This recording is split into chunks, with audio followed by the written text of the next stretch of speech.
سلام كبرات تخاتلتي داسني اكسترا نحجب استدلوا علته زيناتات سعود عرب نسودان اثيوبيان كتعرق مدلايا سلفي بلصقنا زي تصنبرس قمت خوسدل زبل صبصب بزعبا زتقتله غازيطኛ داويت كبده زوص حبريتا ግብጽ ንኢትዮጵያ መጠንቀቃ አባ አህመድ ጠፊኡ ድሕረ መቅናይ ኣብ ማሕበራዊ ገጻት ኢንተርኔት መምላሱ አምባሳደር አሜሪካ ውድብ ሕብራት ሃገራት በዛዕባ ኩናት ትግራይ ዝበለቶ ወታደራት ሶማሊያ በኤርትራ ምህላዎም ምእማኑን ካልእን ዝደስ ዜናታት ሒዘልኩም መጽለኹ ኣብዛ ቻነል ድማ ናይ ወትር ተኸታተልትን ምዃን ሳብስክራይብ ክትገብሩ ብኽብሪ ይዕድመኩም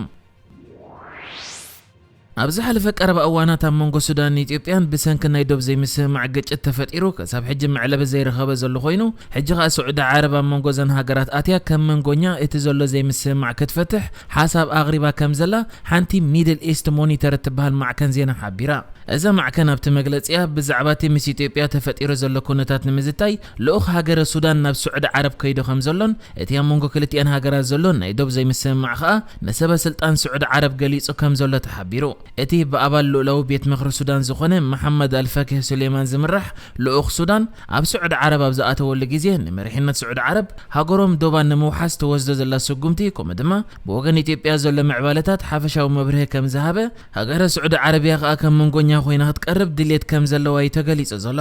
እዚ ይኹን እምበር ኣብዚ እዋን ኢትዮጵያ ሃገረ ሱዳን ካብቲ ዝሓዘቶ መሬት ከይወፅት ኣይዛተን ምባላ ሱዳን እውን ኣብ መሬተይ ኣለኹ ኣይወፅን ትብል ዘላ ብምዃና እዘን ክልተ ሃገራት ሽግረን በዘተ ክፍታሕ ዘሎ ተኽእሎ ዝተሓላለኸ ኮይኑ እዩ ዝርከብ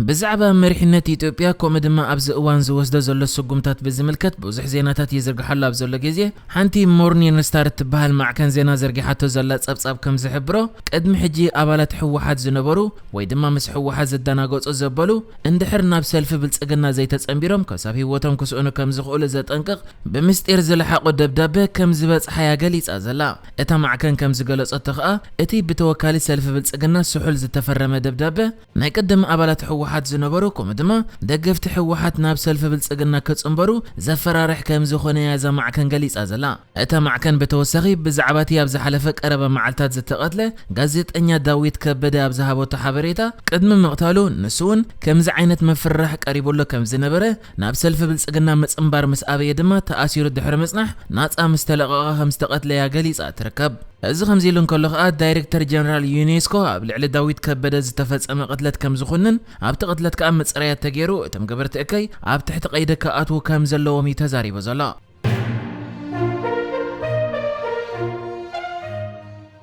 كساب حجي منغو ግብጽን ኢትዮጵያን ሱዳንን ብዛዕባቲ ኣብ ኢትዮጵያ ዝህነጽ ዘሎ ግድብ ሕዳሴ ዝኾነ ስምምዕ ኣብ ዘይተበጽሐሉ ዘሎ እዋን ግብጽን ኢትዮጵያን መጠንቀቕታ ሰዲዳ እያ ዘላ ነዚ ጉዳይ ኣመልኪቱ ሚኒስተር ወጻኢ ጉዳያት ግብጽ ዝኾነ ሳምሕ ሽኩሪ ኣብ ዝሃቦ መግለጺ ንሕና ንስለዘተ ጥራይ ኣይኮንናን ንዛተ ዘለና ግብጽ ኸኣ ነገራት ምስ ተፈጸመ ኣብ ክውን ነገር በጺሓ ዝኾነ ኣብ ዘይተገብረሉ ደረጃ ክትበጽሕ ኣይትደልን እያ ግብጽ ጅሆ ናይዚያ ፈለግ ኒል ዘሎ ኩነታት ክትከውን ድሌት የብላን ብምባልዩ ኢትዮጵያ ትወስደ ዘላ ስጉምታት መጠንቀቕታ ሂቡሉ ዘሎ ከም ዝፍለጥ ግብጽን ሱዳንን ኢትዮጵያን ብዛዕባ ግድብ ሕዳሴ ንኣስታት 10 ዓመታት ብዘይፍረዝ ዛተያ ዘለዋ ኮይነን ኣብዚ እዋን ከዓ ግብጽ ሱዳንን ሕጋዊ ዝኾነ ኣብ መላልኣት ግድብ ዘተኮረ ስምምዕ ክትፍርምየን ንኢትዮጵያ ጻውዒት ኣብ ምቕራብ ዝርከባ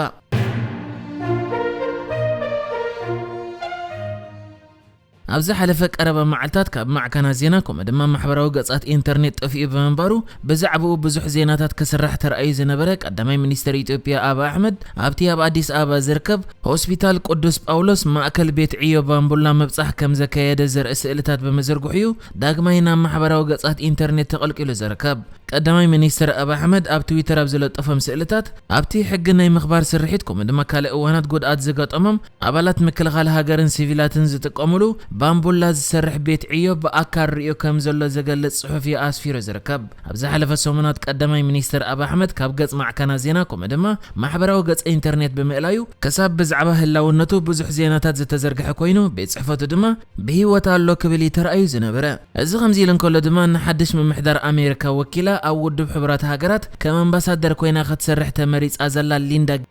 ኣብቲ ምስ ባይቶ ሃገራ ጌራቶ ዘላ ርክብ ብዛዕባ ኩነታት ኢትዮጵያ ከም ድማ ብፍላይ ውግእ ትግራይ ተዛሪባ ዘላ اتا بعلت سلطان ابت زربا اب ኢትዮጵያ ዘሎ ኩነታት አሻቃል እዩ ቅድሚ 3 ዓመታት ሓድሽ ቀዳማይ ሚኒስተር መስመፀ ኣብታ ሃገር ለውጥ ከመጽ ኢልና ተሓጉስና ነርና ይኹን እምበር ኣብዚ እዋን አንጻር ህዝቦም ኣብ ውግእዮም ተጸሚዶም ዘለው ውድብ ሕብራት ሃገራት ከኣ ነዚ ጉዳይ ክርኢ ከመይ ገይረ ድማ ግብረ መልሲ ይህብ ክንሰርሓሉ ኣለና ኣብዚ እዋን ከኣ ሰብኣዊ ኩነታት ብጣዕሚ ሕማቕ እዩ ዘሎ ሰብኣዊ ሓገዛት ዝቀረበሉ መንገዲ ምንዳይ ከም ድማ ብቃልዕ ምስ ቀዳማይ ሚኒስተር ተሃገር ተዛሪብካ እቲ ዝገብረዎ ዘለው ውግእ ጠጠው ከብሉ ስጉምቲ ክወስዶ ክንጽውዒና በመባልያ ብዛዕባ እቲ ኣብ ክልል ትግራይ ዘሎ ኩነታት ኣመልኪታ ንባይቶ ሃገራ ቃላ ኣስሚዓ ዘላ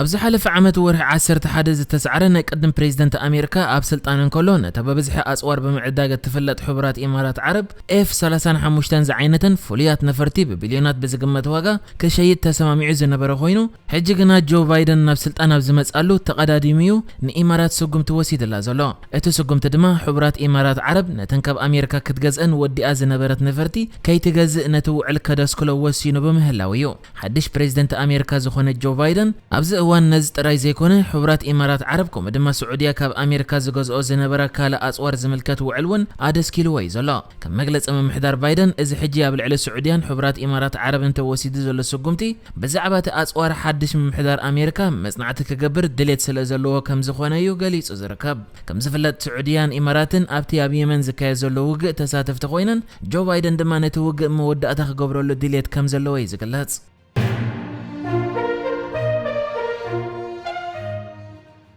ኣብዚ ሓለፈ ቀረባ ሰሙናት ወተሃደራት ሶማል ኣብቲ ኣብ ክልል ትግራይ ይካየድ ዘሎ ውግእ ተሳቲፎም ከም ድማ ብዙሓት ህይወቶም ዝሰኣኑ ኣለዉ ተባሂሉ ዝተገልጸ ኮይኑ ነዚ ግና መንግስቲ ሶማል ካብ ሓቂ ዝረሓቐ ክብል ይነጽግዎ እዚ ይኹን እምበር ኣዴታት ናይቶም ደቀን ወተሃደራዊ ተዕሊም ዝተወስዱ ብዝገበርኦ ጸቕጢ ኣብቲ ሃገር ኣዛራበ ጉዳይ ኮይኑ ድሕሪ ምጽናሕ ሕጂ መንግስቲ ሶማል ብዕሊ ወተሃደራቱ ንተዕሊም ናብ ኤርትራ ከም ዝሰደደ ተኣሚኑ ነቲ ናብ ትግራይ ከይዶም ዝብል ግና ነጽግዎ እዩ ዘሎ እቲ ብሚኒስተር ዜና ተሃገር ኣብ መቃዲሾ ኣብ ዝነበረ ጋዜጣዊ ዋዕላ ዝተዋሃበ መግለጺ ኣብዚ እዋን ቁጽሮም ክገልጽ ፈቃደኛ ዘይኮነ ወተሃደራት ሶማል ኣብ ኤርትራ ይዕለሙ ከም ዘለው ድሕሪ ምሕባር እዚ ብምስጢር ክግበር ዝተወሰነሉ ምኽንያት ከኣ ዝኾነት ሃገር ወተሃደራታ ኣበይ ትዕልማላ ብኸመይ ትዕልማላ ኣይትነገረን እያ በመባል እዩ ናብ ኤርትራ ንተዕሊም ዝኸዱ ሶማላውያን ወተሃደራት ከም ዘለው ግን ናብ ትግራይ ከም ዘይኣተው እዩ ተዛሪቡ ዘሎ